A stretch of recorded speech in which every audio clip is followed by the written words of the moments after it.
ขอเจริญพรนะโมพุทธายะมายัง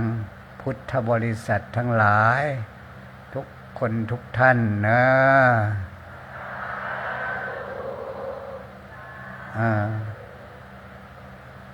วันนี้ก็มีโอกาสได้มา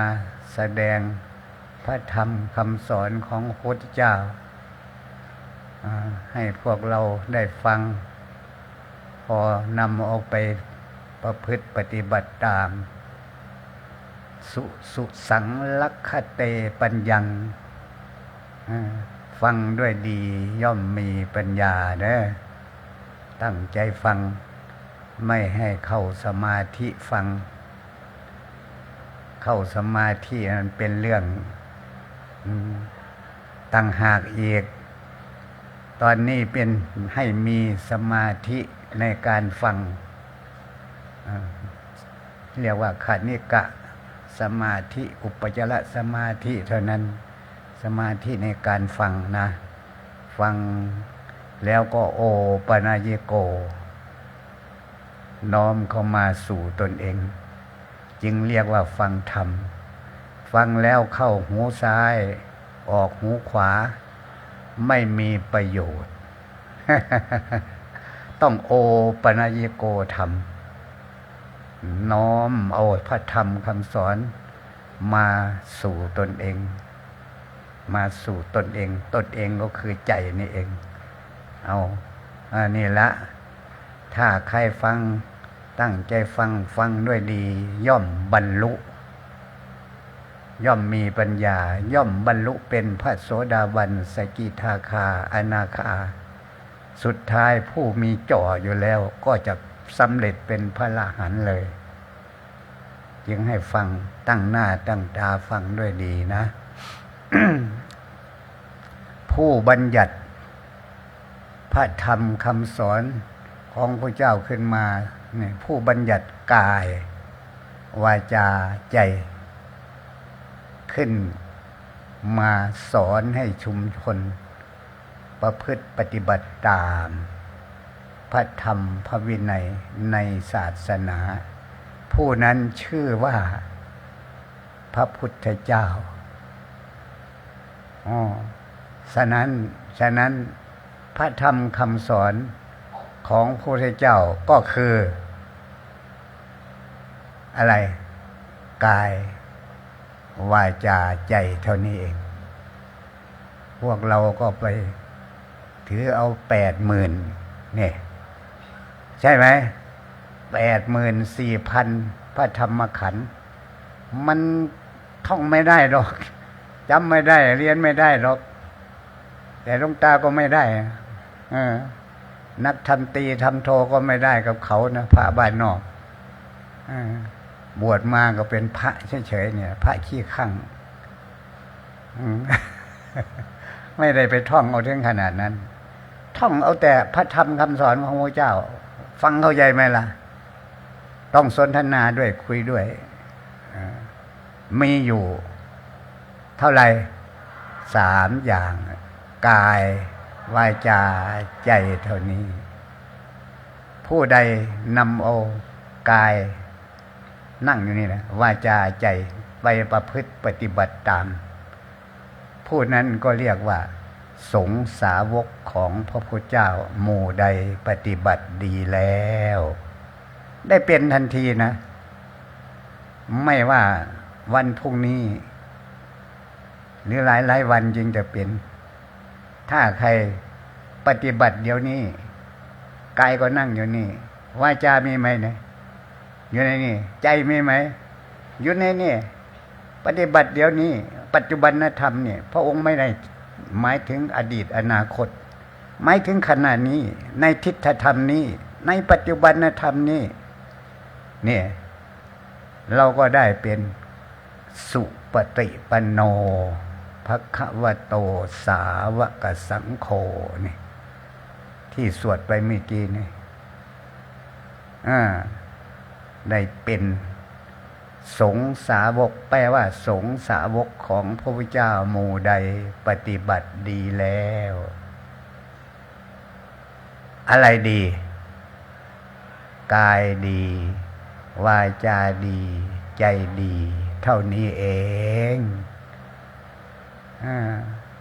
กายวาจาใจนี่ก็เรียกว่าพระธรรมคำสอนของพระพุทธเจ้าหรือเรียกว่าพระธรรมพระวินัยรู้จักพระธรรมพระวินัยไหมพระธรรมก็คือคำสอนของพระเจ้ากายวาจาใจพระวินัยก็วินัยของกายศีลของกายศีลของวาจาศีลของใจฉะนั้นนั่งอยู่นี่จึงเป็นทั้งพระธรรมและพระวินัยด้วยถ้าใครนำปฏิบัตินั้นเนี่ยผู้นั้นก็ชื่อว่าภิกษุในพระธรรมในพระวินัยไม่ใช่มาแทงหัวโลนแทงหัวโลนถือเงินถือทองอยู่เงินก็เป็นอาบัติปาจิตเงินก็เป็นอาบัตินิสสกีนะเจ้าของเป็นอาบัติปาจิตตียังเป็นปุถุชนสงฆ์อยู่ถ้าเป็นผู้มีกายดีวาจาดีใจดีจึงจะเรียกว่าอริยบุคคลอริยสงฆ์เรานั่งอยู่นี่ก็ได้เป็นพระอริยะขึ้นมาทันทีจิตตกกระแสโลกุตละเพราะกายวาจาใจนี่เป็นพระธรรมพระวินัย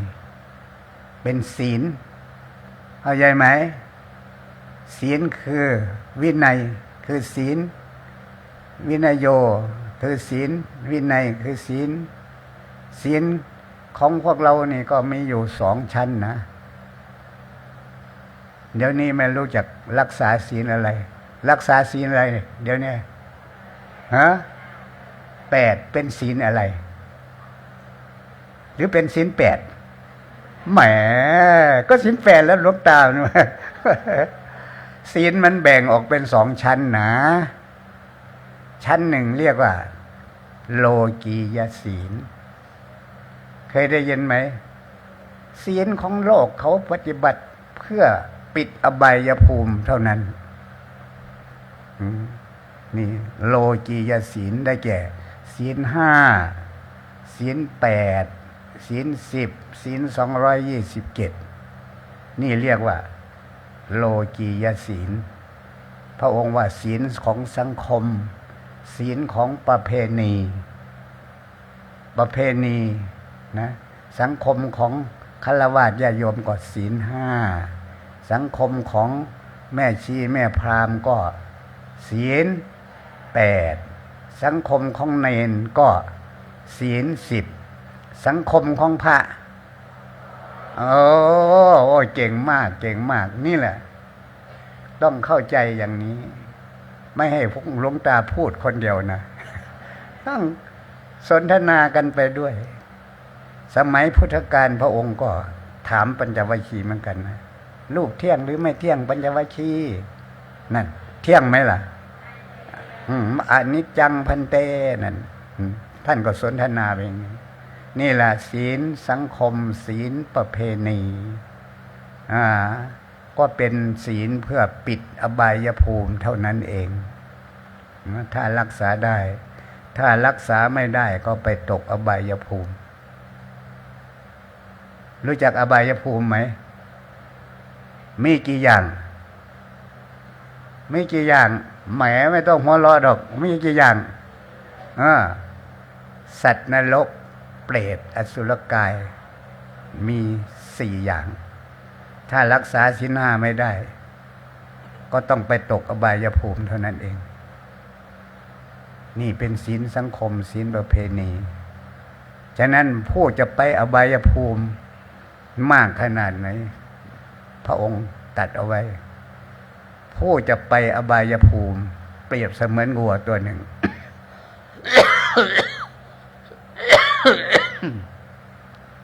วัวเนี่ยมีเขากี่เขา มีขนเท่าไหร่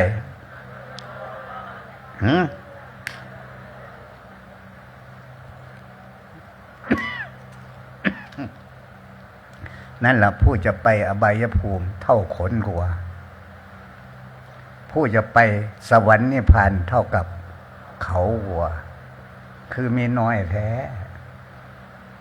บ้านหนึ่งมีคนไม่กินเหล้ากินยามายาเมากี่คนลองคิดดู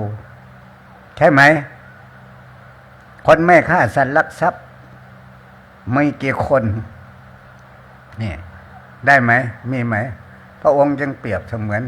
ขนวัวกับเขาวัวอันนี้ก็พูดเรื่องโลกียศีล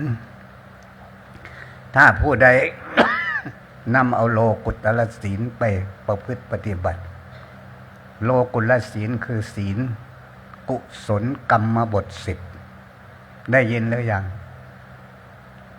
กุศลแปลว่าฉลาดกรรมแปลว่าการกระทำบทแปลว่าทางกระทำของผู้ฉลาดได้แก่นักปราชญ์บัณฑิตมีพระพุทธเจ้าเป็นต้นกระทำลงในศีลนี้ศีลนี้จึงเป็นศีลที่ยินดีพอใจของพระอริยเจ้าทั้งหลายท่านจึงชื่อว่าตั้งชื่ออีกว่า อริยกันตศีล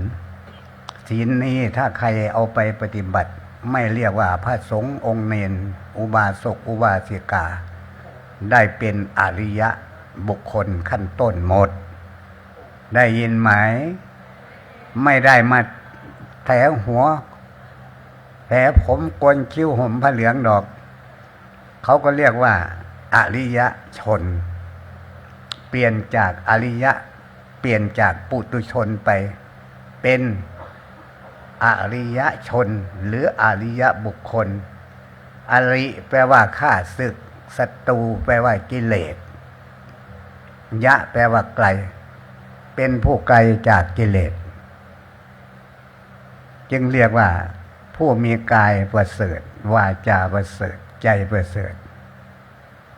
ไม่ไปเกิดในอบายภูมิทั้งสี่อีกนี่คำสอนของผู้เจ้าย่อลงมาอยู่เท่านี้ผู้ใดจำได้แล้วนำเอาไปพฤติปฏิบัติเดี๋ยวนี้แหละสำรวจตัวเองนั่งอยู่เนี่ย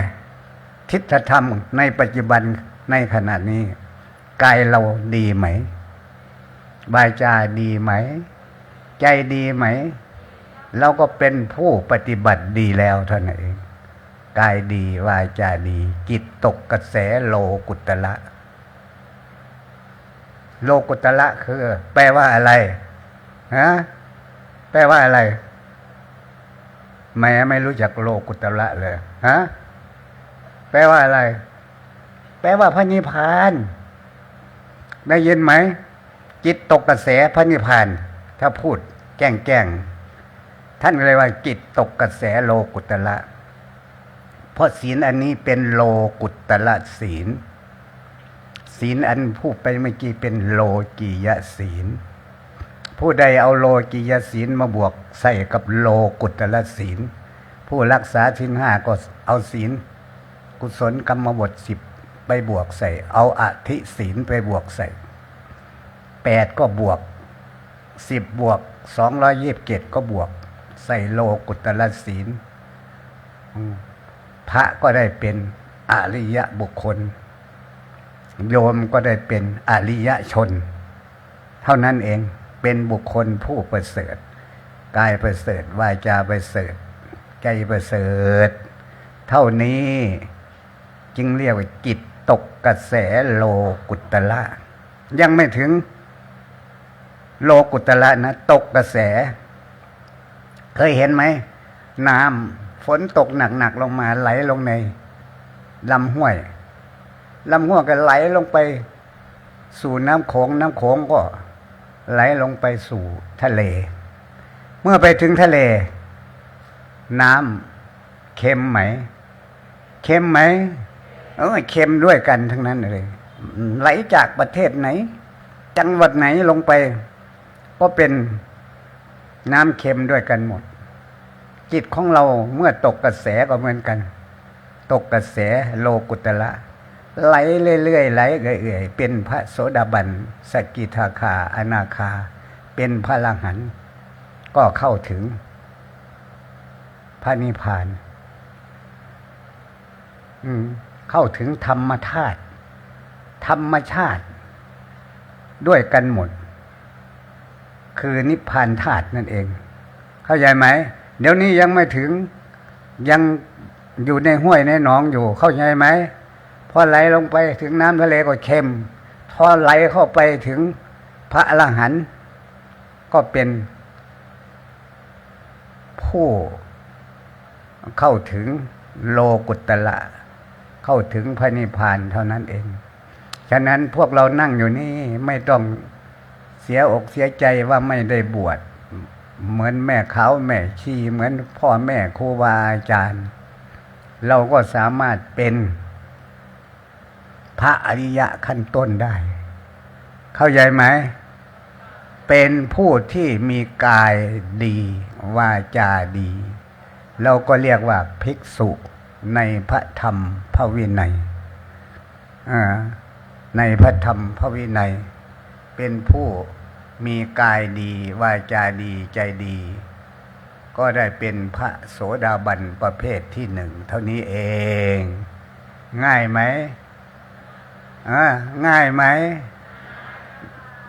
อนุโมทนาสาธุมาเป็นอาจารย์วิปัสสนาภาวนาได้เป็นพระโสดาบันหรือยังทีนี้เป็นหรือยังเป็นซะทีเนี่ยนี่แหละโลกุตตรศีลศีลที่ทำให้เราเข้าไปถึงพระนิพพานอธิศีลโลกุตตรศีลหรือ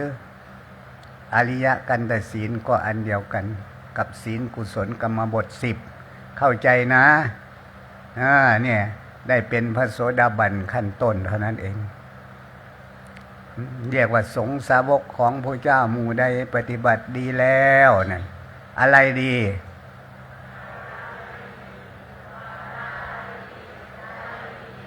เราก็ได้เป็นสาวกผู้ปฏิบัติตามพระธรรมคำสอนของพระเจ้าก็เรียกว่าสาวกสาวิกาของพระพุทธเจ้า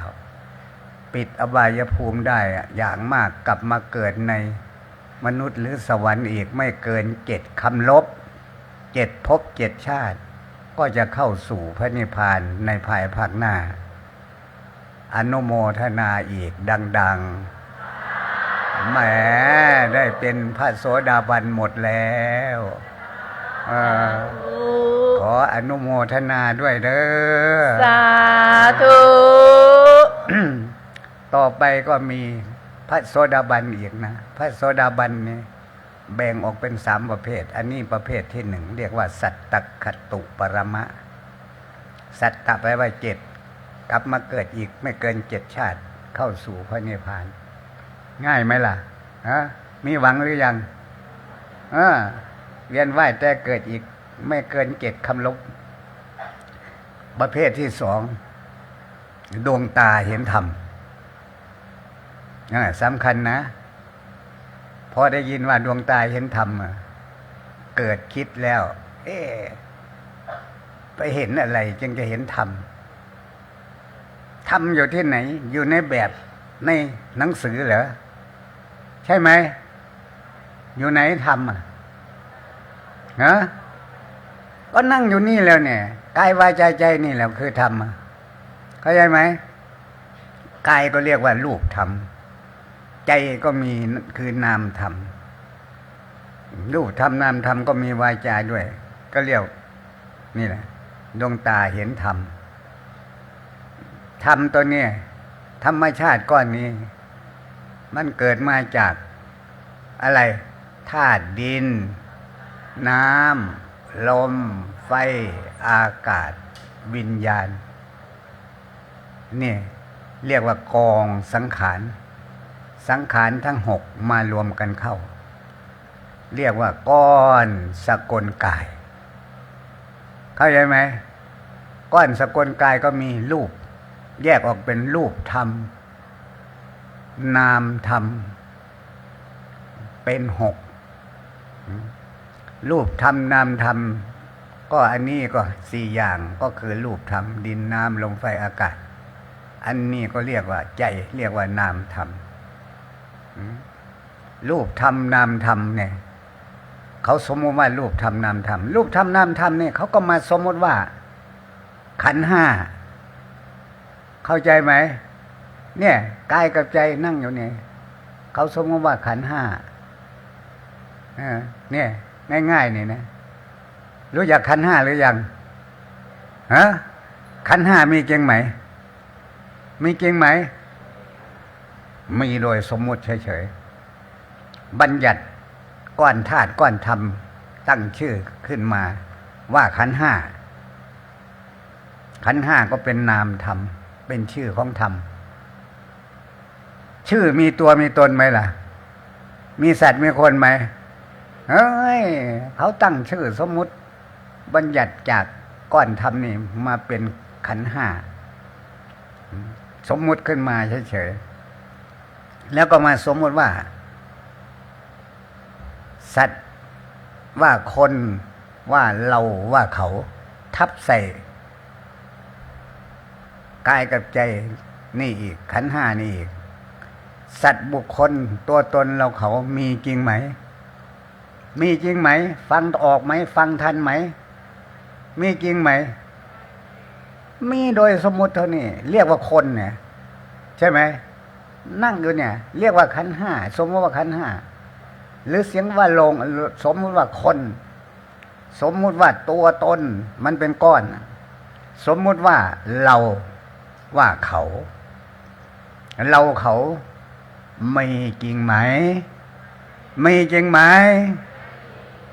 มีโดยสมมุติถ้าถือตามโลกเขาสมมุติเราก็มีเขาก็มีใช่ไหมถ้าถือตามบัญญัติมันก็เป็นธรรมชาติไม่ใช่เราไม่ใช่เขามันเป็นธรรมชาติฟังออกไหมฮะเรามีไหมขันธ์ห้ามีจริงไหมเรามีจริงไหมมีโดยสมมุติบัญญัติพระองค์จึงว่าจริงโดยสมมุติจริงโดยบัญญัติถ้าถึงขั้นปรมัตถธรรมก็คือธรรมชาติก้อนนี้ไม่มีชื่อไม่มีเสียงอะไรก็คือธรรมชาติเข้าใจไหมสัตว์บุคคลตัวตนมีจริงไหมมีจริงไหมเราเขามีจริงไหมขันธ์ห้ามีจริงไหมแหมเก่งแล้วเกิดปัญญาแล้วนะทีนี้ฟังด้วยดีนี่สุสังลักขเตปัญญังฟังด้วยดีย่อมมีปัญญามีแล้วปัญญารู้ว่าขันธ์ห้าเป็นเพียงสมมุติสัตว์บุคคลเราเขาเป็นเพียงโอ้ยนี่เนี่ยปัญญาเกิดแล้วปัญญา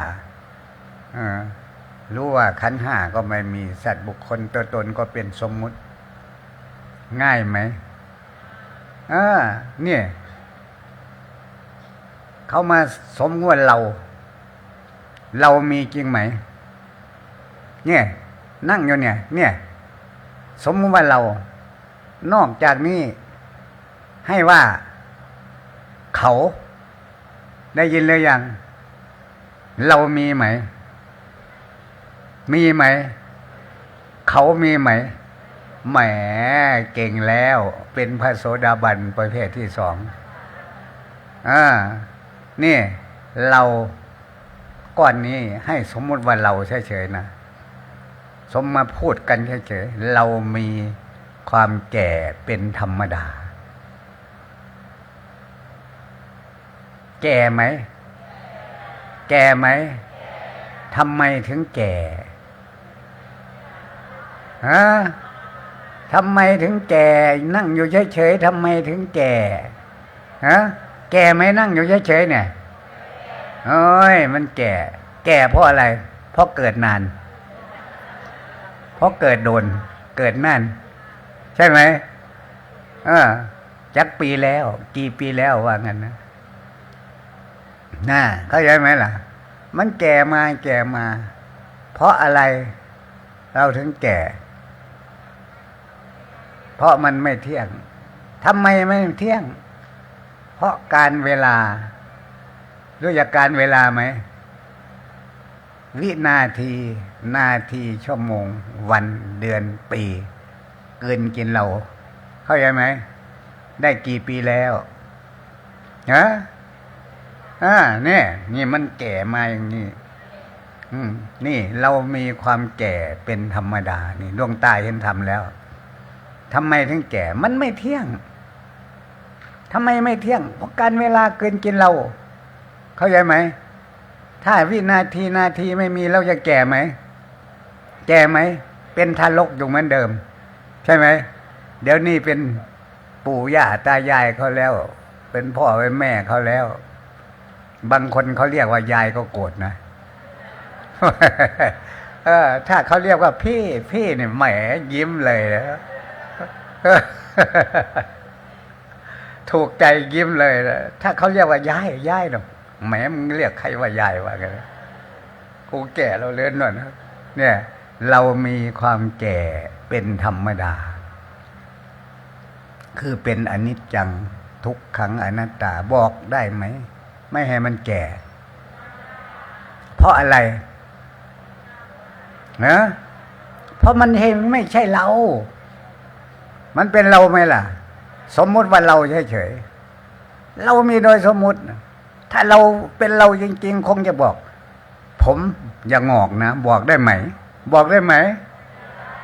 เพราะอะไรเพราะผมไม่เป็นเราก้อนอันนี้ก็ไม่เป็นเราใช่ไหมนี่สังขารทั้งหลายตกอยู่ในไตรลักษณ์ญาณกฎธรรมชาติ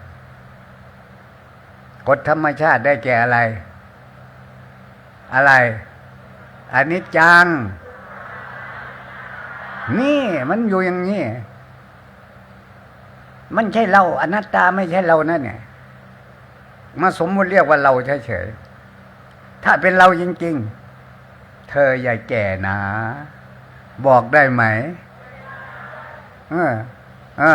ฟันเธออย่าล่วงอย่าหล่นนะบอกได้ไหมเธออย่าเก็บอย่าไข้นะบอกได้ไหมเพราะอะไรมันเป็นอนัตตาไม่ใช่เราจริงๆเข้าใจไหมดวงตาเห็นธรรมก็เคยเห็นอนิจจังทุกขังอนัตตาการเวลานี่แหละพระองค์ตั้งชื่อว่ากาลยักษ์เคยได้ยินไหมยักษ์ใหญ่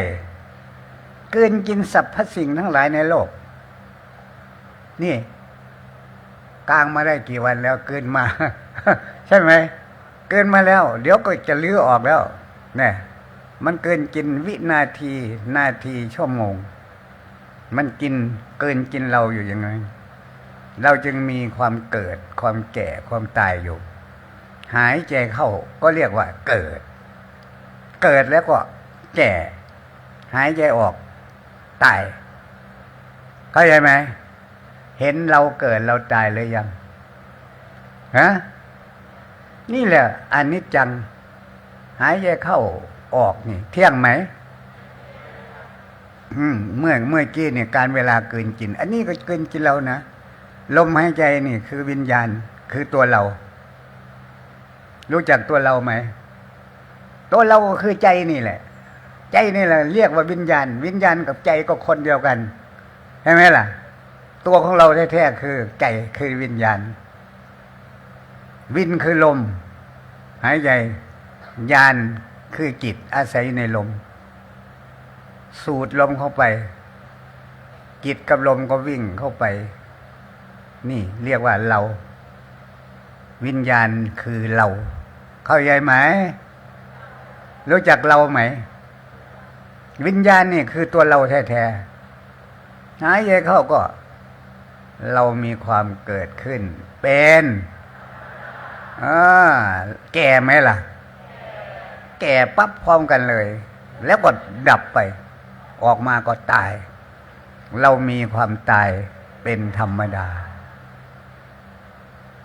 เห็นไหมเห็นเกิดเห็นตายหรือยังเกิดมาป่านนี้เคยเห็นเจ้าของเกิดเจ้าของตายไหมเห็นไหมแหมน่าสงสารเนาะใครเกิดใครตายฮะ ก็เราเนี่ยแหละลมหายใจเนี่ยคือเราวิญญาณนี่คือเราเกิดแก่ตายเกิดแก่ตายอยู่นี่เข้าใจไหมให้ไม่ให้มันเกิดได้ไหมฮะไม่ให้มันตายได้ไหมเกิดแล้วไม่ให้ออกมาได้ไหมออกมาแล้วไม่ให้เข้าไปได้ไหมนี่แหละทุกขังหน้ามืดตาลายเลยแหละไม่ให้เข้าไปใช่ไหมนี่แหละทุกขังอนัตตามันบอกไม่ได้เพราะมันเป็นลมก็เป็นธรรมชาติจิตก็เป็นธรรมชาติสองอันก็เรียกว่าธรรมชาติคือขันธ์ห้าคือตัวเราคือวิญญาณมีความเกิดขึ้นเป็นธรรมดาชาติปีทุกขาชราปีทุกขามรณะปีทุกขังตลอดวันตลอดคืนได้ยินหรือยังเรามีความเกิดขึ้นเป็นมีความตายเป็นธรรมดาเข้าใจไหมเราเกิดเราตายอยู่อย่างนี้หมุนเป็นวัฏสงสารหมุนไหมเกิดตายเกิดตายหมุนเป็นวัฏสงสารอยู่อย่างนี้อันง่ายๆเนี่ยผู้ใดเห็นเกิดดับนี่พระองค์ไปแสดงในพระธรรมจักรชาติปีทุกขาได้ยินไหมชาติปีทุกขาหมายถึงอะไรเกิดวิญญาณเข้าไปก็เรียกว่าเกิดก็เป็นทุกข์ชราปีทุกขามรณะปีทุกขังพระยากรทัญญะจับใจความของธรรมะได้เท่านี้หมุนอยู่อย่างนี้แล้วก็ตาเห็นรูปเกิดแล้วเกิดเห็นแล้วดับไหมหูได้ยินเสียงเกิดแล้วดับไหมจมูกได้กลิ่นดับไหมลิ้นได้รสดับไหมนี่แหละสิ่งใดสิ่งหนึ่งมีความเกิดขึ้นคือขันธ์ห้าเข้าใจไหมพูดอยู่นี่ขันธ์ห้าเกิดรู้จักขันธ์ห้าไหมล่ะขันธ์เน่าขันธ์เหม็นนั่งอยู่เนี่ยเอาเหม็นตัวก้อนประจำเดือนก้อนอสุจิของพ่อนั่งอยู่เนี่ยก้อนเน่าก้อนเหม็นมาคนใส่กันออกมาเขาจึงตั้งชื่อว่าคนเฉยๆคนคือของเน่าของเหม็นรู้จักเจ้าของเน่าเหม็นไหมน้ำประจำเดือนหอมไหมน้ำอสุจิของพ่อหอมไหมนี่มันมาคนใส่กันเขาเรียกว่าคนเนี่ยนั่งอยู่เนี่ยแหมไม่รู้ว่าเจ้าของเขาเรียกว่าคนเนี่ยดีใจยิ้มใช่ไหมที่ยินเขาด่าเราเนี่ยคนแปลว่าอะไรแปลว่าของเน่าของเหม็นได้ยินไหมคนคือน้ำเน่าน้ำเหม็นมาคนใส่กันเขาจึงเรียกว่าคนน้อยนี่ละต้องอธิบายให้เข้าใจรากฐานมันนี่หายใจเข้าโอ้ตาเห็นรูปสิ่งใดสิ่งหนึ่งเนี่ยพยากรณ์ทัญญะในพระธรรมจักรพระธรรมจักรไม่อยู่ที่อื่นนะอยู่ที่ไหนอยู่ที่ไหนอยู่ไหนก้อนนี่แหละก้อนธาตุก้อนธรรมรูปธรรมนามธรรมนั่งอยู่เนี่ยได้ยินแล้วยังตาหูจมูกลิ้นกายใจก็สมมุติว่ารูปธรรมหรือกายของเรามันกระทบกับรูปเสียงกลิ่นรสโผฏฐัพพะธรรมลมรูปภายนอกมันก็ไปบอกใจนี่แหละว่าขันธ์ห้ากายกับใจนี่เรียกว่าขันธ์ห้าทำงานร่วมกันเกิดขึ้นแล้วดับไหมนี่แหละธรรมะรูปธรรมนามธรรมนั่งอยู่เนี่ยหมุนเห็นรูปแล้วก็ดับใช่ไหมดับไหมได้ยินเสียงแล้วดับได้กลิ่นได้รสดับความคิดเกิดขึ้นแล้วดับไหมเกิดกับดับพร้อมกันอยู่อย่างนี้อย่าไปหลงว่าเป็นเราเป็นของเรามันเกิดเองดับเองนี่แหละธรรมะรูปธรรมนามธรรมได้ยินหรือยังคือธรรมชาติมีความเกิดขึ้นเป็น ดับไปเป็นธรรมดาเที่ยงไหมล่ะทีนี้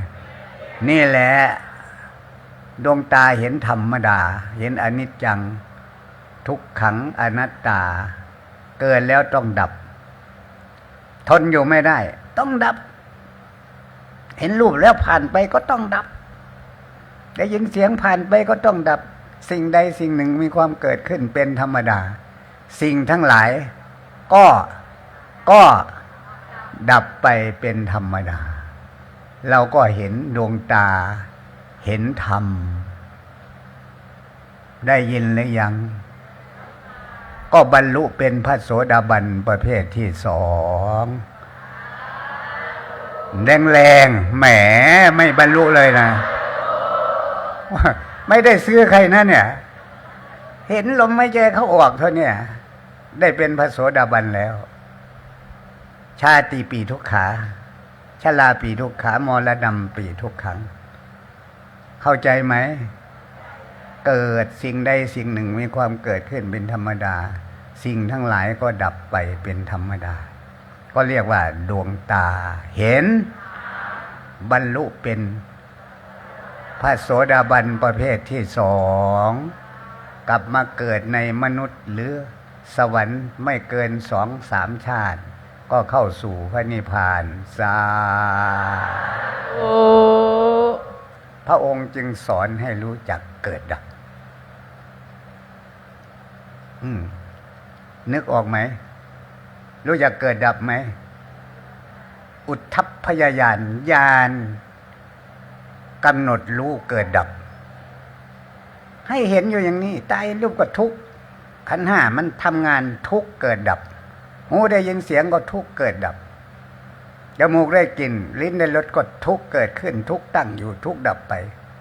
ลมหายใจเข้าออกก็เรียกว่าทุกข์เข้าใจไหมทุกข์เกิดขึ้นทุกข์ตั้งอยู่ทุกข์ดับไปให้กำหนดอยู่อย่างนี้ตลอดวันตลอดคืนเราก็เบื่อหน่ายคลายความยินดีดับไม่มีเหลือซึ่งกันหน้าสิ้นอาสวะกิเลสเป็นพระอรหันต์เท่านั้นเองง่ายไหมล่ะนี่พระโสดาบันประเภทที่สองเข้าใจหรือยังดวงตาเห็นธรรมหรือยังอยู่ในแบบในตัวหนังสือเดี๋ยวทำเหรออยู่ที่ไหนธรรมะมันหมุนเป็นกงจักรอยู่เนี่ยธรรมจักรเนี่ยกายกับใจเนี่ยหมุนตลอดวันเข้าใจใครยังไม่เข้าใจแหมเก่งมากเลยเห็นพระธรรมจักรแล้วรู้จักธรรมจักรไหมขันธ์ห้าเกิดดับเกิดดับเกิดดับหมุนไหมหมุนเป็นกงจักรแม่ดูง่ายดูลมหายใจเกิดดับเกิดดับหมุนเป็นวัฏสงสารผู้ใดดับวัฏสงสารได้ผู้นั้นก็เข้าถึงพระนิพพานแน่ง่ายไหมล่ะว่ายังไงล่ะครูสมาธิดับวัฏสงสารได้หรือยังฮะดับลมหายใจได้นะเกิดดับเกิดดับดูไปดูมาเห็นเกิดดับติดต่อกันขนาดหนึ่งก็เรียกว่าคณิกะสมาธิเข้าใจไหม2 คณิกะ3 คณิกะ4 คณิกะ10 คณิกะเป็นอุปจารสมาธิเท่าไหร่เป็นครูสอนสมาธิต้องเข้าใจสอนคนได้หมดนะจึงเรียกว่าครูว่ายังไงคุณครูสงบหมดแล้วใช่ไหมครูสมาธินี่ต้องสอนให้เขาได้สอนตัวเองได้ด้วยนะเข้าใจไหมล่ะนี่เห็นลมหายใจเข้าขณะหนึ่งรอบหนึ่งก็เรียกว่าคณิกะสมาธิ2 ครั้ง2 คณิกะ10 ครั้งก็เป็นอุปจารสมาธิเอาไว้มาลมหายกายไม่มีเป็นอัปปนาฌานอัปปนาสมาธิเท่านี้เองมันไม่ยากอะไรทำสมาธินี่เข้าใจไหมเห็นเกิดเห็นดับหรือยังอะไรเกิดอะไรดับ แหมก็ขันธ์ห้านั่นแหละตาหูจมูกลิ้นกายใจสงเคราะห์เรียกว่ารูปภายในเรียกว่ากายในมันไปกระทบกับรูปเสียงกลิ่นรสโผฏฐัพพะธรรมารมณ์คือรูปภายนอกเรียกว่าอุปาทะเกิดขึ้นเข้าใจไหมถีติตั้งอยู่ขณะเดียวนิโรธะดับเนี่ยเกิดขึ้นตั้งอยู่ดับไปเกิดขึ้นตั้งอยู่ดับไปหมุนเหมือนกงจักรพระองค์จึงตั้งชื่อขันธ์ห้าว่าพระธรรมจักรได้ยินไหมไม่ใช่อยู่ในหนังสือนี่นะอยู่ในพระธรรมจักรอยู่ที่กายกับใจนี่แหละมันหมุนอยู่อย่างนี้อยู่ที่ลมหายใจนี่แหละหมุนเป็นวัฏสงสารเข้าใจไหมผู้ใดเห็นเกิดเห็นดับชั่วลัดนิ้วมือเดียวรู้จักลัดนิ้วมือไหมทำยังไงลัดนิ้วมือไม่บอกเห็นไหมรู้จักไหมนี่พับนิ้วมืองอนิ้วมือลัดนิ้วมือนิดเดียวลมหายใจเข้าออกเห็นเกิดดับแล้วตาเห็นรูปเห็นเกิดดับแล้วเห็นช่วงลัดนิ้วมือเดียวเท่านี้ก็เห็นอริยสัจสี่เห็นทุกข์สมุทัยดีกว่าทาน100 ครั้งพันครั้งเข้าใจไหมได้เป็นพระโสดาบันแม่เกิดมาไม่เกิน2 ชาติ3 ชาติเข้าสู่พระนิพพานในภายภาคหน้าโอ้เห็นเกิดดับไหมล่ะลัดนิ้วมือเดียวเนี่ยแค่นี้แหละไม่อานิสงส์มากถึงขนาดนี้นี่ลัดมือนิ้วมือเดียวเห็นขันธ์ห้าเกิดดับเห็นลมหายใจเกิดดับตาเห็นรูปเกิดดับเกิดดับเกิดดับเร็วไหมดูมันทันไหมมันดับเมื่อไหร่กระทบกับรูปมันปรุงแต่งไปแล้วเกิดแล้วก็ดับพระองค์จึงว่าเธออย่าไปตื่นโลกตื่นสงสารนะขันธ์ห้ามันหมุนอยู่โลกมันหมุนอยู่เป็นวัฏสงสารอย่างนี้ไม่มีตัวตนสัตว์บุคคลอยู่นั่นเธออย่าไปตื่นมันหมุนอยู่เช่นนี้เองอย่าไปตื่นโลกตื่นสงสารขันธ์ห้ามันเป็นเองเกิดเองดับเองอยู่นี่ตาเห็นรูปมันเห็นเองเพราะมันหูได้ยินเสียงลมหายใจมันก็เกิดดับของมันเองใช่ไหมล่ะใช่เราไหมล่ะใช่เราไหมใช่ของเราไหมไม่มีตัวตนสัตว์บุคคลอยู่นี่นี่ก็เป็นพระโสดาบันประเภทที่2โอ้ง่ายมากได้ซื้อใครไหมเขาขายให้เราไหมกายวาจาซื้อกันได้ไหมใจซื้อกันได้ไหมเมื่อมาเห็นไตรลักษณ์ญาณในกายวาจาใจก็เรียกว่าดวงตาเห็นธรรมง่ายมากประเภทที่3ทีนี้เอกพิชีอันนี้เรียกว่าโกลังโกละมาเกิดอีก2 ชาติ3 ชาติสุดท้ายก็เอกพิชีมาเกิดชาติสุดท้ายที่นั่งอยู่เนี่ยจะเข้าสู่พระนิพพานเลยถ้าฟังดีถ้าไม่สนใจก็นั่งฟังอยู่คิดไปถึงลูกถึงหลานถึงสามีภรรยาอยู่เข้าหูซ้ายก็ออกหูขวามันได้อะไรไหมล่ะไม่โอปัญญิโกไม่จำเอาใช่ไหมเนี่ยประเภทที่3มาเกิดชาติสุดท้ายชาตินี้แหละประเภทนี้ต้องเป็นประเภทที่แรกมาซะก่อนกายดีหรือยังวาจาดีหรือยังใจดีหรือยังเงียบเลยแสดงว่าเป็นโสดาบันประเภทที่1ไม่ได้กายดีหรือยังวาจาดีหรือยังใจดีหรือยังนี่ประเภทที่1ประเภทที่2เห็นขันธ์ห้าเกิดดับดวงตาเห็นธรรมเห็นอนิจจังทุกขังอนัตตาหรือยังโอ้ยเนี่ยประเภทที่3 เอกพีชีเอกะแปลว่าเอกแปลว่าหนึ่งมาเกิดชาติสุดท้ายนี่เองจะไปพระนิพพานแล้วนะทีนี้พระโสดาบันประเภทที่ก็เป็นประเภทที่หนึ่งที่สองมาจึงจะมาเป็นประเภทที่สามได้เข้าใจไหมประเภทที่สามนี่ต้องละสังโยชน์สามให้ได้สังโยชน์คือกิเลสรู้จักกิเลสไหมกิเลสคืออะไรคืออะไรคือสังโยชน์สังโยชน์คืออะไรคือกิเลสกิเลสกับอาสวะเป็นอันเดียวกันไหมอาสวะคืออะไร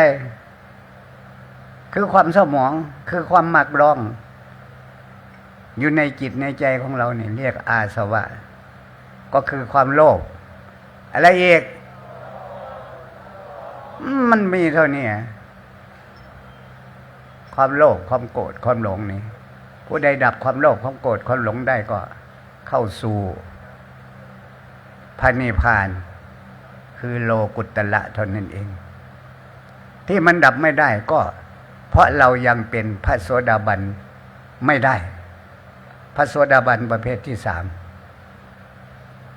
ละสังโยชน์สามสักกายทิฏฐิจำได้หรือยังท่องไว้ในใจสักกายทิฏฐิสักกายทิฏฐิสักกายทิฏฐิจำได้หรือยังวิกิกิจฉาศีลพัตตปรมาสสังโยชน์สามนี่เป็นสังโยชน์ของพระโสดาบันสังโยชน์มันมีอยู่ทั้งหมด10 อย่างนะจะพูดสังโยชน์สามนี่เดี๋ยวนี้มันไปชั่วโมงแล้วนะเนี่ยพูดเล่นพูดหยอกไปก็เป็นชั่วโมงเข้าใจบ้างไหมล่ะผมควรจะเทศต่อไปไหมล่ะเนี่ย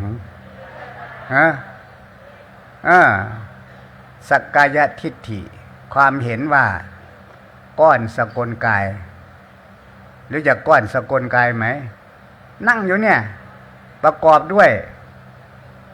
อะไรนี่เรียกว่าวิญญาณ6 อย่างนี่มาประชุมกันเข้าเป็นก้อนสากลสากลมีเจ้าของไหมมันเป็นของใครนั่งอยู่นี่ถ้าไม่มีเจ้าของมันเป็นของใครของสามีติมันเป็นของใครไม่มีเจ้าของ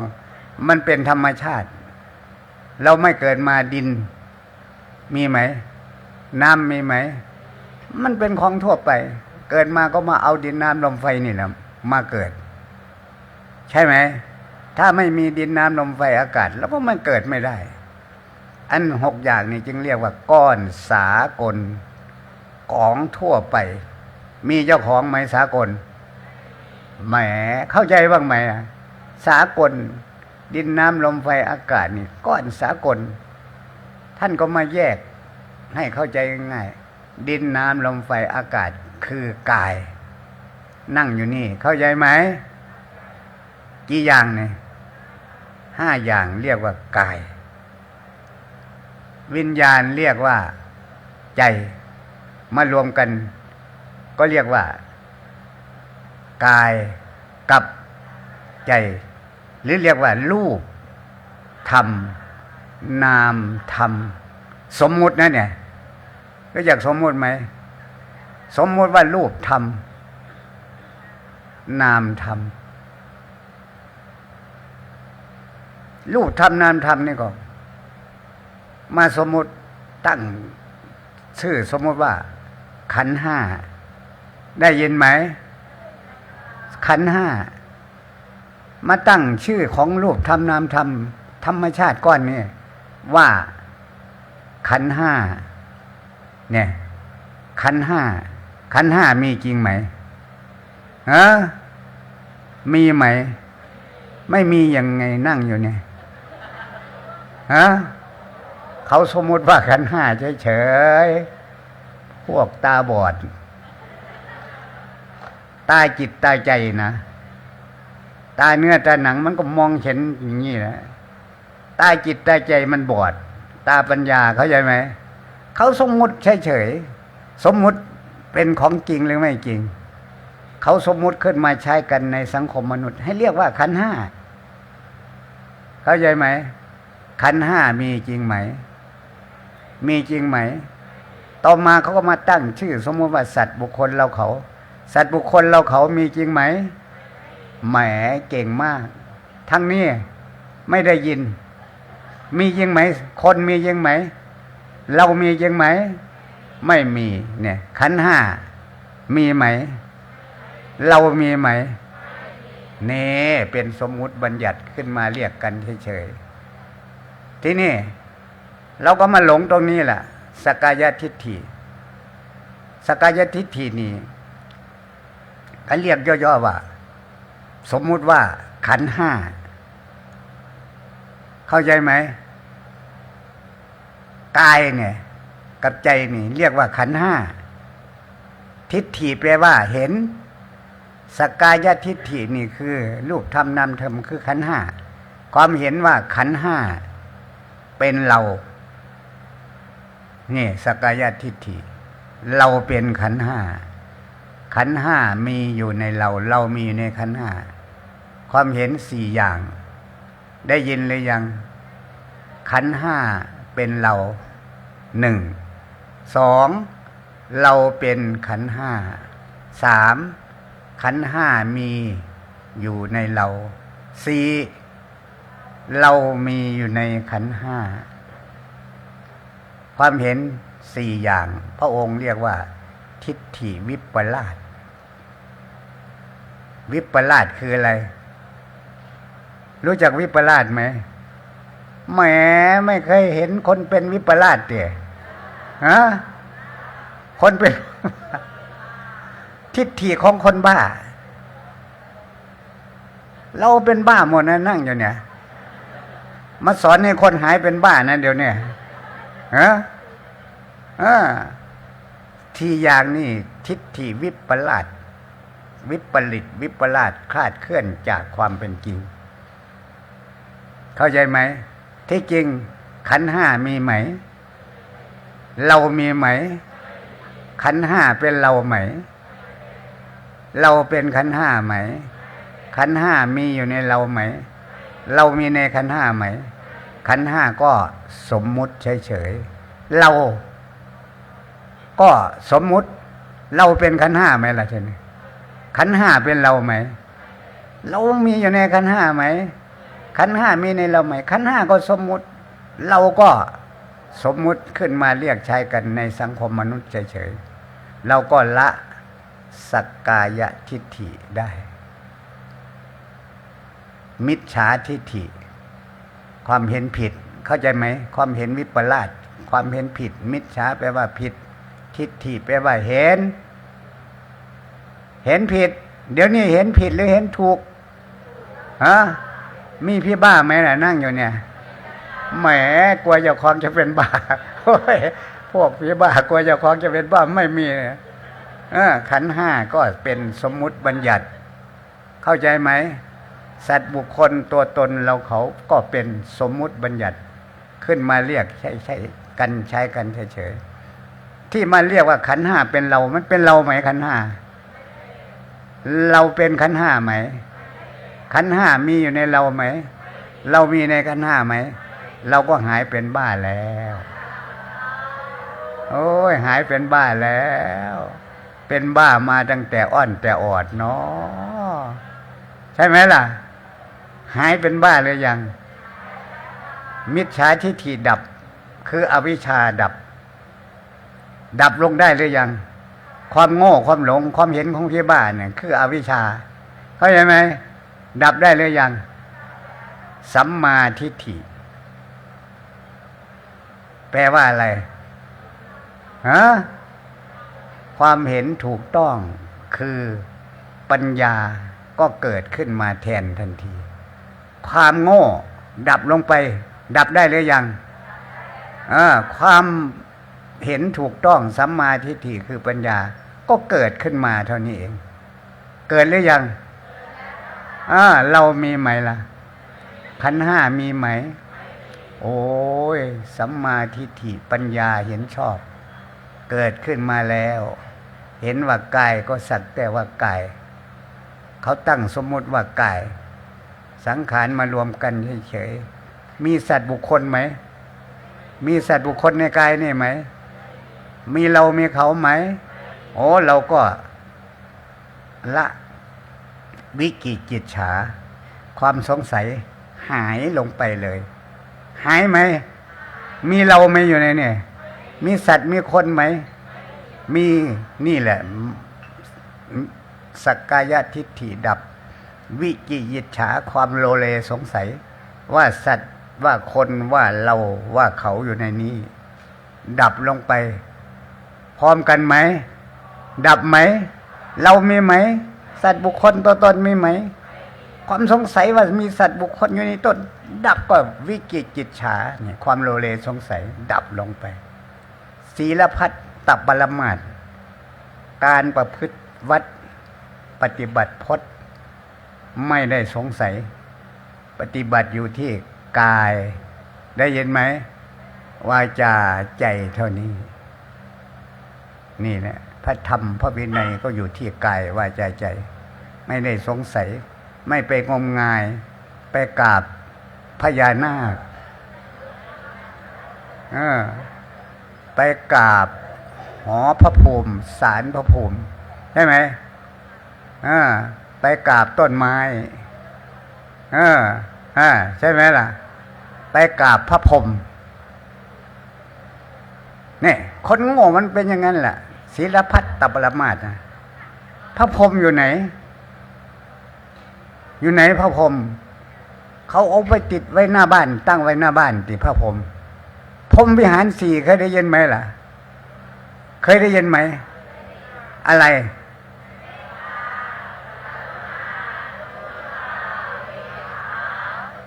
อยู่ฮะพระพรหมคือใจนี่แหละใจเราเป็นที่อยู่ของพรหมแล้วเรียกว่าพรหมวิหารสี่ไม่ใช่มีสี่หน้าเข้าใจไหมผีบ้าก็ไปกราบมันจะรู้เรื่องอะไรนะพระพรหมก็คือเครื่องอยู่ของพรหมที่อยู่ของพรหมก็คือใจเรานี่เองถ้าใจมีเมตตากรุณามุทิตาอุเบกขาก็ใจของเราก็เป็นพรหมตายไปก็ไปเกิดอยู่พรหมโลกนั่นนะต่างกันไหมล่ะกราบพญานาคตายก็ไปเป็นลูกพญานาคนั่นเหรอมากี่ภพกี่ชาติแล้วทีนี้จึงจะมาเกิดเป็นคนได้อีกอันนี้ก็3อย่างสักกายทิฏฐิความเห็นว่าขันธ์ห้าเป็นเราเราเป็นขันธ์ห้าขันธ์ห้ามีในเรามีขันธ์ห้าดับลงได้หรือยังอนุโมทนาสาวิกิกิจฉาความสงสัยว่าสัตว์บุคคลตัวตนเราเขามีอยู่ในกายนี่มีไหมอนุโมทนาโอ้ยละวิกิกิจฉาได้แล้วศีลพัตตปรมาสไม่งมงายในการประพฤติพจน์ประพฤติวัดสมัยก่อนเขางมงายสุนัขวัดเคยได้ยินไหมเคยได้ยินไหมชีเปลือยวัดเคยได้ยินไหมนี่นั่งอยู่นี่ไม่นุ่งผ้าอันนี้เราไม่เอานะ มันไม่ใช่ผ้าเขาบอกให้นุ่งปกปิดความละอายหิริความละอายใจเจ้าของทำไมจะไม่เปลือยผ้าออกถือว่าไม่มีคนอยู่ในนี่เป็นพระอรหันต์แล้วชี้เปลือยมันว่าอย่างนั้นนะไม่มีสัตว์ไม่มีคนอย่าไปอายใครใช่ไหมมันไม่ใช่อันนั้นนะสุนัขวัดก็ไม่ให้กินข้าวไม่ให้เอามือเข้าใจไหมปฏิบัติแบบสุนัขเอาปากไปคาบกินเลยได้ยินไหมกินน้ำไม่ให้ใส่ขันก้มลงเอาลิ้นไปเลียรับเหมือนกับหมาสุนัขวัดได้ยินไหม ชีเปลือยวัดเข้าใจไหมกายแก้ผ้าเหมือนชีเปลือยไหมนั่นมันงมงายถ้าแก้ผ้าได้ก็หรือว่าเราไม่มีก็ได้เป็นพระอรหันต์แล้วเขาว่าอย่างนั้นนะเราไม่มีจะไปอายใครอายคนไหมล่ะอายใครเราไม่มีชีเปลือยเขาว่าแบบไม่มีเราในนี่แล้วนะจึงเปลือยกายให้คนดูได้เคยไปอยู่อินเดียไปขอถ่ายรูปร่วมกับเขาบอกถ่ายมาให้ลูกศิษย์ลูกหาดูนั่นแหละไม่ใช่นะนี่ศีลพัฒน์ปรมาสไม่งมงายในศีลและพจน์ศีลสมาธิปัญญามีอยู่การประพฤติพจน์วัดปฏิบัติตามพระธรรมคำสอนของพระเจ้าแล้วก็ละสักกายทิฏฐิได้หรือยังวิกิกิจฉาสงสัยไหมศีลพัฒตปรมาสไม่สงสัยแล้วศีลสมาธิปัญญาเนี่ยปฏิบัติแค่นี้เข้าใจหรือยังละสังโยชน์3ได้ก็เป็นพระโสดาบันองค์สุดท้ายหากธาตุแตกขันธ์ดับขันธ์5เป็นเราไหมมีคนตายไหมมีไหมมีคนอยู่ที่ไหนเขาสมมติว่าคนเฉยๆมีเราตายไปล่ะแหมปัญญาไม่ทันเลยมีคนตายไหมตายแล้วเราก็วางคืนขันธ์5ให้กับอนิจจังทุกขังอนัตตาเสียจิตของเราก็หลุดพ้นจากขันธ์5ไม่มายึดมั่นถือมั่นว่าขันธ์5เป็นเราเป็นของเราว่าโดยย่ออุปทานขันธ์5นั่นแหละคืออะไรคือทุกข์ผู้ใดมาละอุปทานขันธ์5ละได้หรือยังขันธ์5เป็นเราไหมเราเป็นขันธ์5ไหมเราก็ละอุปทานขันธ์5ได้ก็ทำที่สุดแห่งทุกข์เข้าถึงพระนิพพานสาธุ อยู่ใกล้ไหมล่ะอยู่ไกลไหมพระนิพพานใกล้ไหมอยู่แค่ปลายจมูกเนี่ยลมหายใจเขาออกหมุนเป็นวัฏสงสารอยู่นี่มีคนมาทูลถามพระเจ้าข้าพระนิพพานคืออะไรแปลว่าอะไรแปลว่าดับสนิทคนถามก็ฟังไม่ออกดับอะไรเนาะดับสนิทดับอะไรพระเจ้าข้าดับวัฏสงสารวัฏสงสารคืออะไรคือขันธ์5ลมหายใจได้ยินไหมลมหายใจคือกายในคือรูปธรรมกายหยาบกายละเอียดกายละเอียดคือลมหายใจจิตอาศัยในลมก็เรียกว่าใจกายกับใจคือขันธ์5เกิดได้ยินไหมดับเห็นเกิดเห็นดับเท่านี้เป็นพระโสดาบันแล้วเกิดดับหมุนเป็นวัฏสงสารผู้ใดดับวัฏสงสารได้ก็เห็นพระนิพพานง่ายไหมสาธุการที่จะดับวัฏสงสารได้ก็ต้องเข้าสมาธิ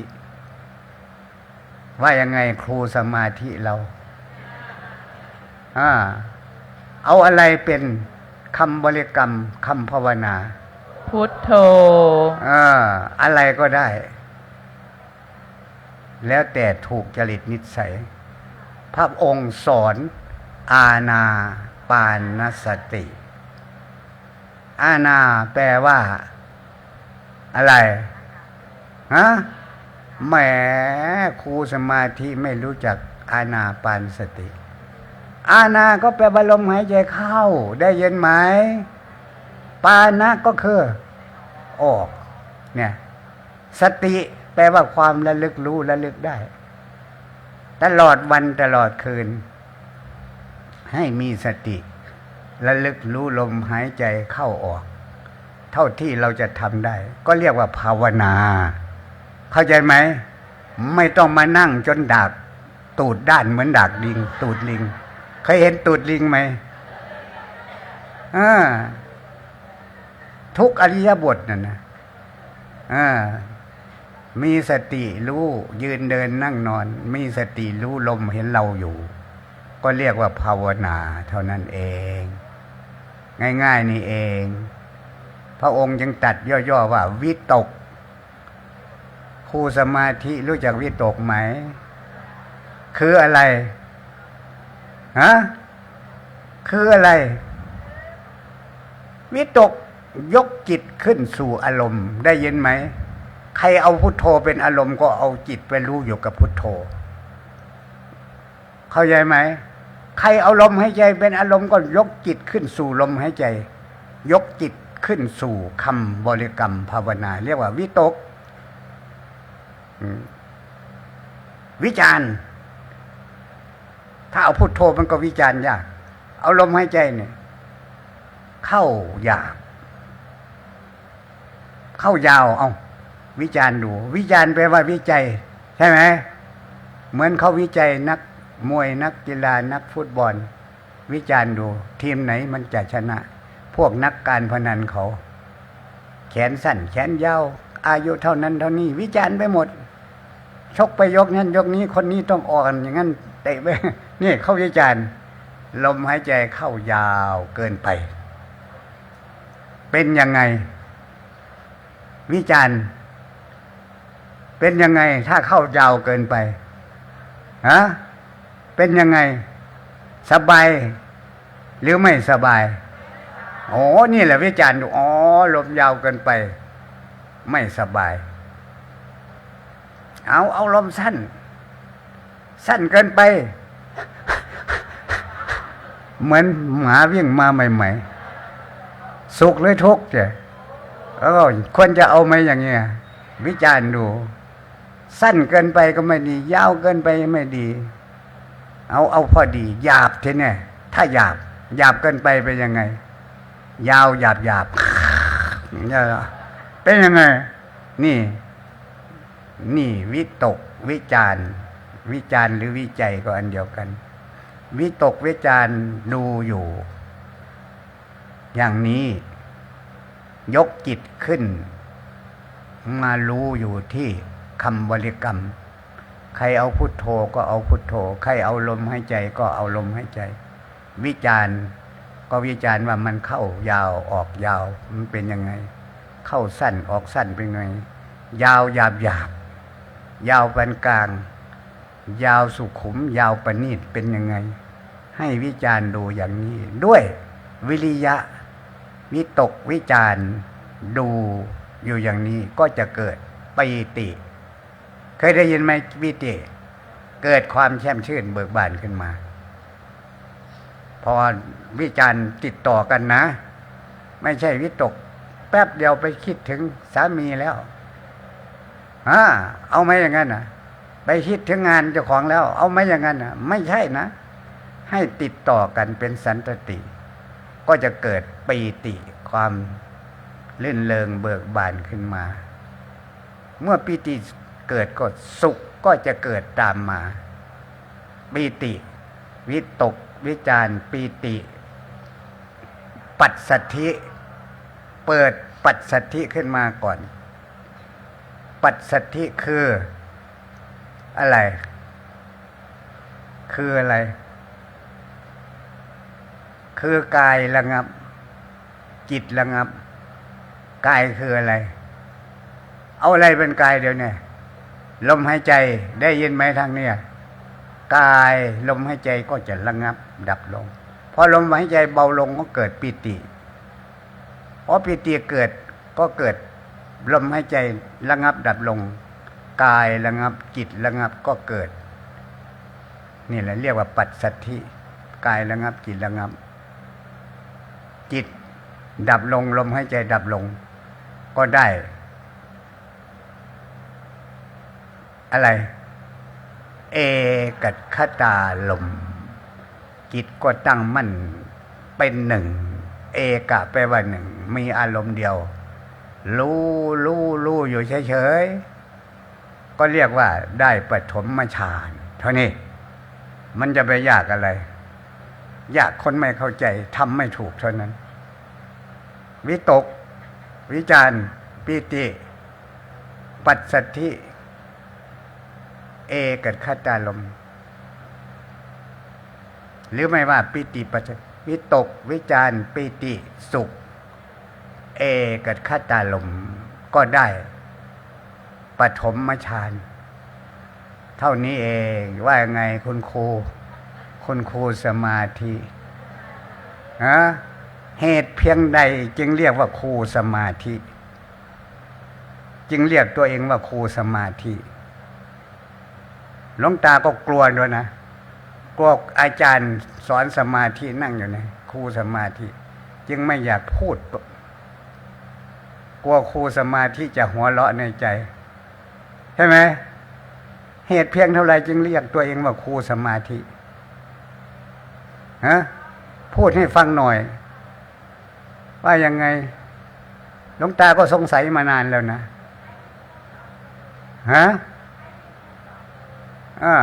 สอนว่ายังไงล่ะวิตกวิจารได้ไหมล่ะนั่นก็มีเท่านี้แหละครูสมาธิถ้าครูสมาธิไม่รู้ตกวิตกวิจารหรือขันนิกะสมาธิอุปจารสมาธิอัปปนาสมาธิขันนิกะสมาธิก็เอาลมหายใจเข้าใจไหมหายใจเข้าออกเที่ยวหนึ่งก็ได้หนึ่งขันนิกะแปลว่าขณะเดียวได้ยินไหมหายใจรอบที่สองก็ได้สองขันนิกะรอบที่สามแต่จะให้จิตพังงานหนีจากลมนะให้มันแนบสนิทติดกันอยู่นี่10 ครั้งก็ได้อุปจารสมาธิง่ายๆนี่เองอุปจารสมาธินานๆเข้าจิตลงถึงฐานใหญ่บ้างก็ถอนออกมาลงอีกเอาไปมาก็ได้อัปปนาสมาธิอัปปนาสมาธิอัปปนาฌานหรือภวังค์ใหญ่ก็อันเดียวกันมีอารมณ์2อุเบกขาเอกัคตารมณ์เท่านี้จะเรียกว่าจิตตกภวังค์ก็อันเดียวกันจะเรียกว่า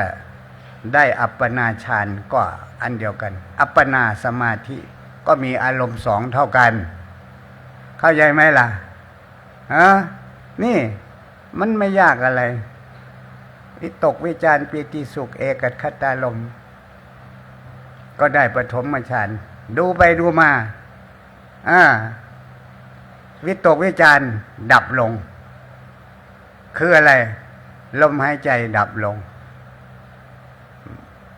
ก็เหลือแต่ปิติสุขเอกัคตารมณ์ก็ได้ฌาน2เท่านั้นถ้าถึงอัปปนาฌานอัปปนาสมาธิลมหายใจดับลงอันนี้ก็พูดเรื่องสมาธิคนมาปฏิบัติสมาธิเดี๋ยวนี้ก็มุ่งหวังได้อิทธิฤทธิปาฏิหาริย์ใช่ไหมใช่ไหมปฏิบัติเพื่ออะไรถ้าไม่อยากได้อันเนี้ยสะสมพลังจิตค่ะสะสมพลังจิตค่ะสะสมพลังจิตให้มันไปสมอยู่ที่ไหนโอ้ยให้มันมารวมอยู่ที่ลมหายใจนี่แหละมีพลังแก่กล้าลมหายใจเปรียบเสมือนหลักจิตของเราเหมือนลิงสติเหมือนเชือก3 อันเนี่ยเข้าใจไหมหลักอย่าให้มันโค่นเชือกอย่าให้มันขาดถ้าเชือกขาดลิงก็หนีใช่ไหมถ้าหลักล่มหลักโค่นลิงอยู่ไหมวิ่งไปหาอารมณ์วิ่งไปหาพ่อหาแม่มันนี่ท่านจึงว่าลมหายใจคือหลักเข้าใจไหมสติคือเชือกจิตของเราคือวัวน้อยคือลิงผูกเชือกไม่ขาดลิงหนีไปได้ไหมหลักไม่พ้นมันก็หมอบเฝ้าอยู่นี่ก็จับเอาจิตได้ เท่านี้เองภาวนาเพื่อจับเอาจิต เพื่อรู้จิตเห็นจิต จิตแท้ใจเดิม เข้าใจไหมมันเป็นยังไงผู้เห็นแล้ว เป็นผู้รู้อยู่ ก็เรียกว่าอามิตตาพุทธเคยได้ยินไหมไม่ใช่หนังจีนนะอามิตตาพุทธกิเลสเข้ามาไม่ได้ โจรผู้ร้ายเข้ามาไม่ได้เขาเรียกว่าอามิตตาพุทธจิตของเราจะเป็นผู้รู้อยู่เฉยๆเรียกอมตะจิตอมตะธาตุอมตะธรรมธรรมที่ตายไม่เป็น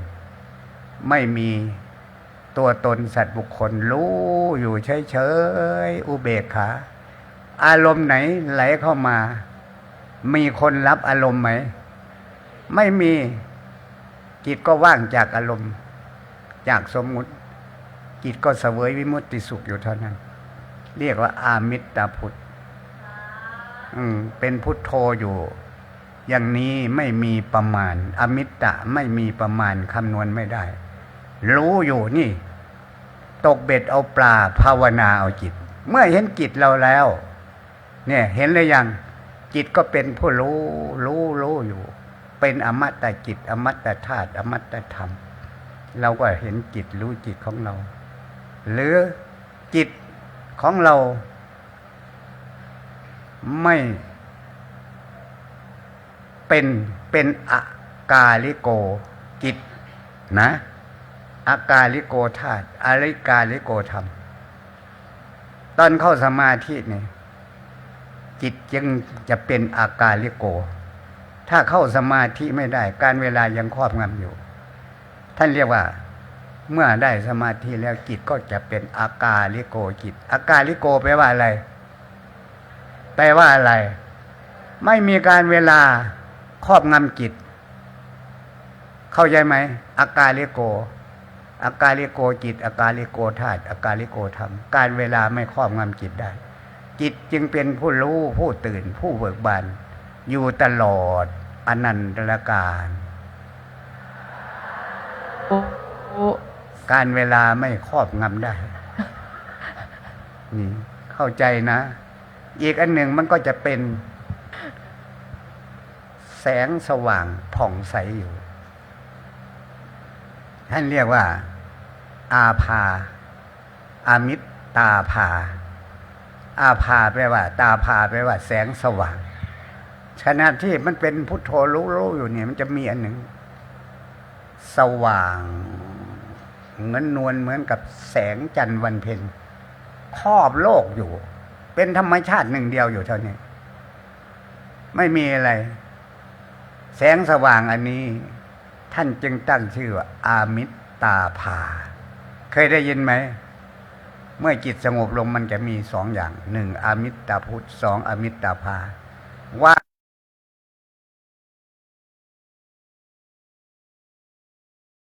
บทมีอยู่10เราไปเห็นได้รูปฌานในรูปฌานก็มาหลงว่าเราได้ฌาน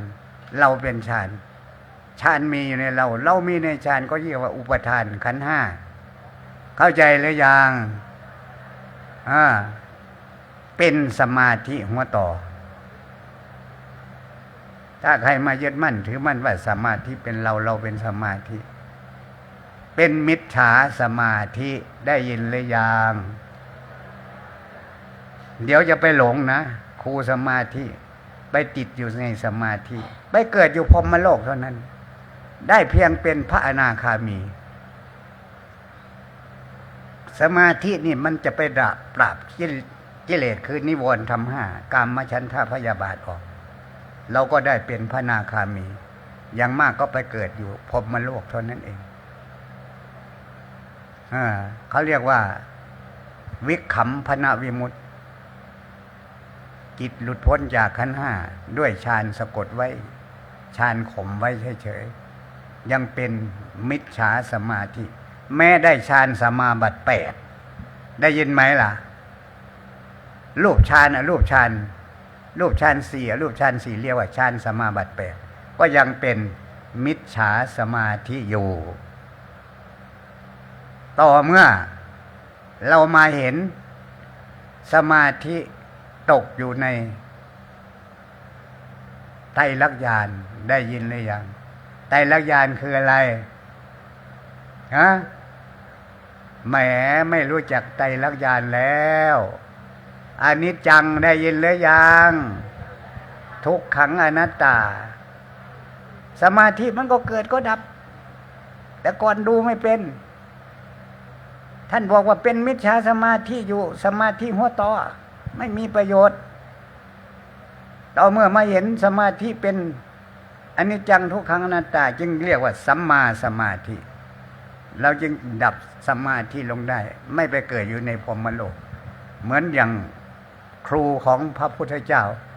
ทั้งสองตายไปแล้วไปเกิดที่ไหนพรหมโลกได้ยินไหมล่ะเสียเวลาอยู่ขนาดไหนไปติดอยู่ในสมาธิหลงว่าสมาธิเป็นเราเป็นสมาธิ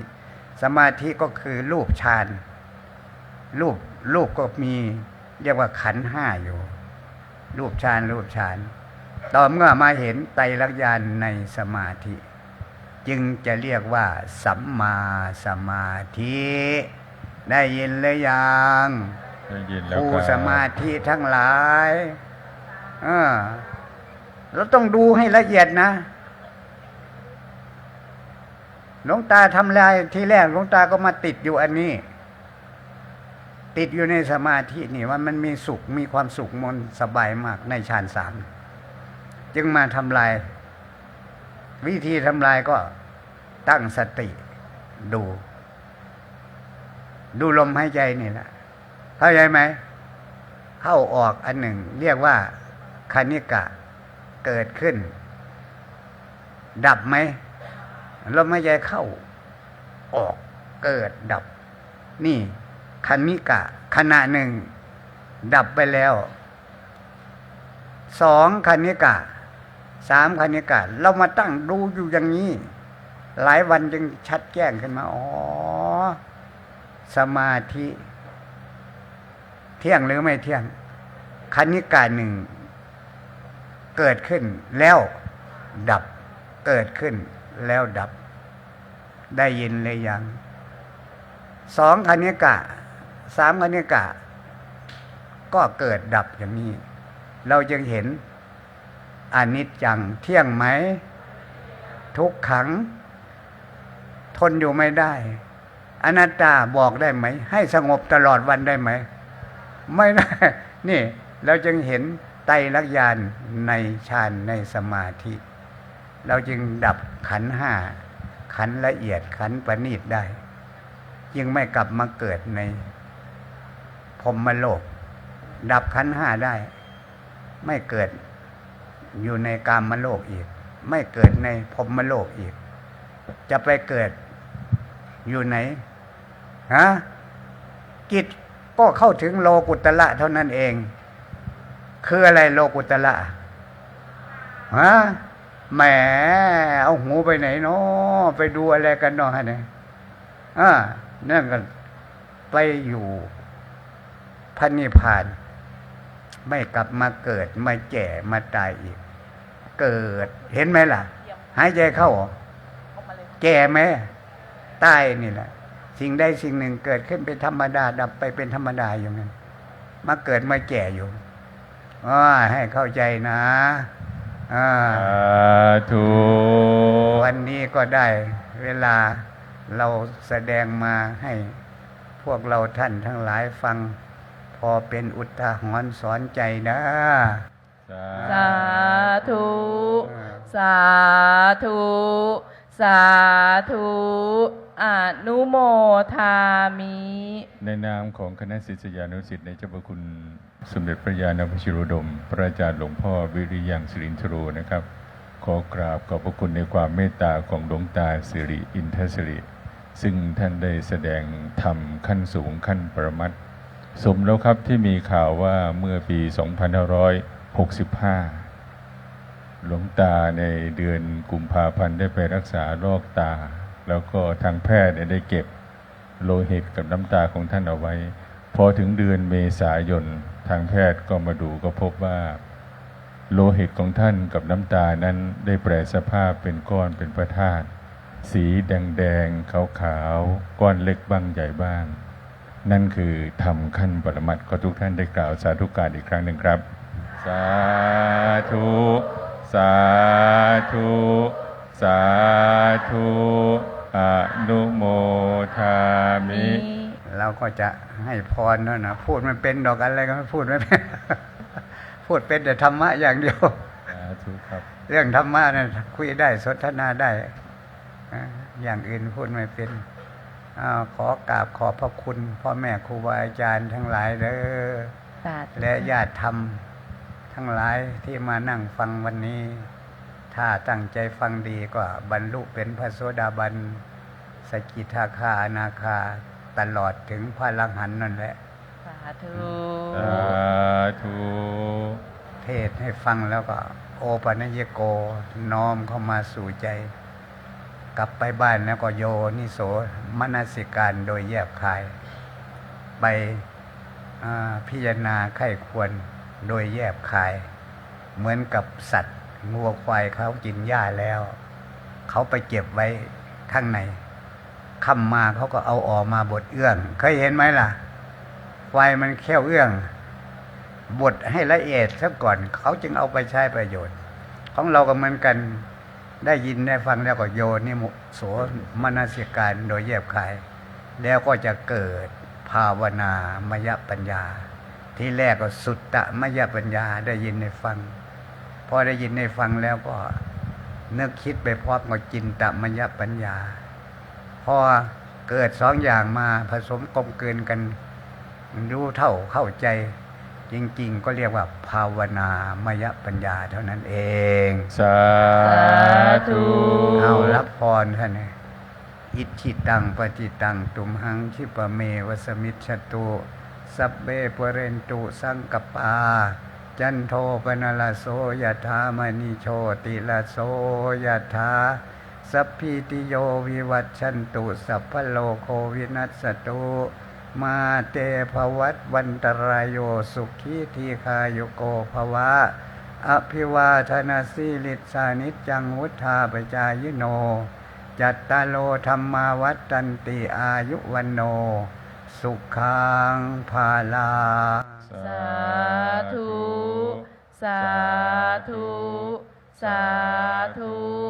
อนุโมทามิ แล้วเอาไปไข้ควรดูเด้อกลับไปบ้านแล้วก็เปิดโทรศัพท์ดูที่ท่านถ่ายเอาไว้เนี่ยอัดไว้นี่แล้วทบทวนดูอีกรอบสองรอบสามจึงจะเข้าใจเอาละขอกราบขอบพระคุณในหลาย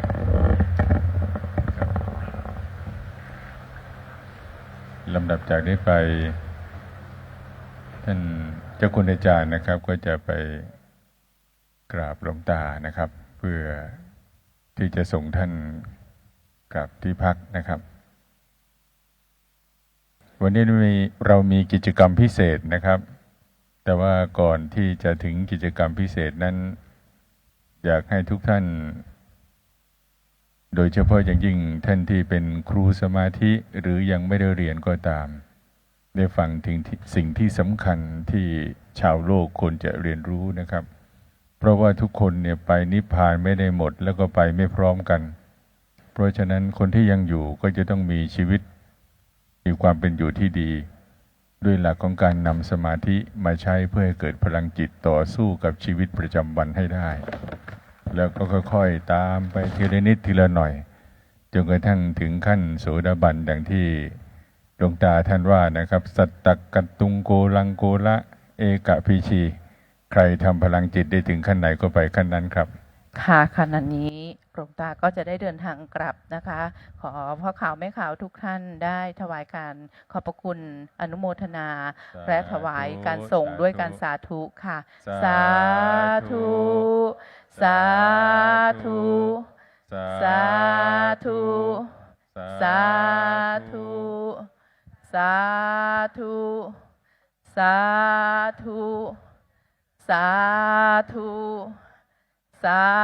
ธุ สาธุ สาธุ สาธุ สาธุ สาธุ สาธุ สาธุ สาธุ สาธุสามครั้งค่ะ สาธุ สาธุ สาธุ อนุโมทามิ